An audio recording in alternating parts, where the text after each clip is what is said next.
আলাইকুম বন্ধুরা, দেখো আমার জায়গা। এখানে আমার মেয়ের জন্য মাটি বইরা সেরা এই যে এইটুকুর মধ্যে আমি ঘর করবো।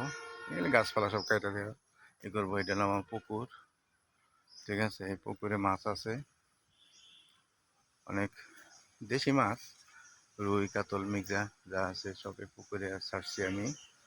আর এখানে একটু ঘর করবো, পুরাটা আমাদের ঘর করব। ঘর করে কিছু রুম ভাড়া দেবো, আর কিছু আমার মেয়ের জন্য করা হয়েছে। এটা আমার বাড়ি ৪৫% জায়গা আমাদের বাড়ি করা হয়েছে। এই যে আমার বাসা, সবাই দেখেন। গ্রামের বাড়ি, ফল গাছ, কাঁঠাল গাছ, আম গাছ, লিচু গাছ, সব কিছু আমার বাসা দেখেন সবাই।